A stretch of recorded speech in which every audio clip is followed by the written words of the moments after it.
Can I do this? Yeah, if you want. Because there's nothing in here that's proprietary. Well, here we are right here. Yep. And we're ending up here. Yeah. You get the wonderful joys of coming out through the Gulf of Oman. Typically a big high hangs out And you can here. see the exclusion up against the Iranian coast. Yeah, I drew it wrong. That's actually where it ends. But, you've got the exclusion zone here. You've got these islands and these islands to play with here and here. More stuff that's relatively well charted, but not all of it is 100%. You've got a nice acceleration common through here between Sri Lanka and India. But big mountains on both, so big wind shadows that come off both sets. And is it, I mean, typically, is it working the thermal in here, or are you firmly in the monsoon here?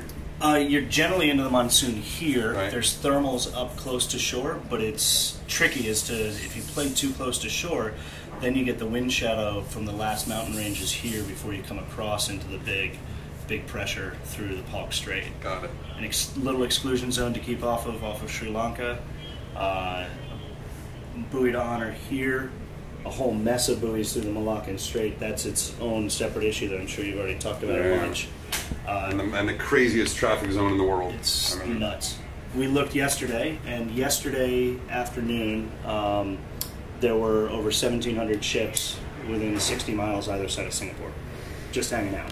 And that's just what's on But, AIS. I mean, it's like Gibraltar, but really disorganized. You know? It's a little bit more. It's organized in that there's the highways well set up, and there's very definitive with anchorages. But it's just there's so many of them. Yeah. And what's most disorganized about it is the fishing fleets. Which can have 5-mile long nets. And, Yeah, exactly.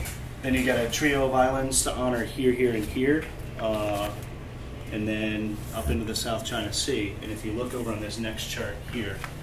You can see what a minefield this place is, yeah. The trio of islands there. This whole section is just simply marked dangerous ground. Doesn't even have a name. Nobody really knows who these islands belong to.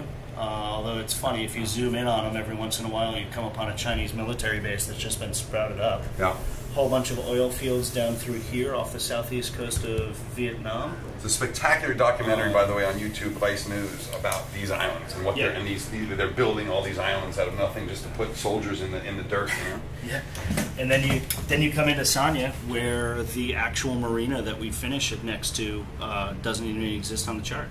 It's great. So we've sort of just drawn that in, and then a little military exclusion zone to keep out of. I mean, so realistically, there are parts of this race where you might put a guy at the rig just to look out for coral heads. Just to look out for coral heads and fishing nets. Yeah. Wow.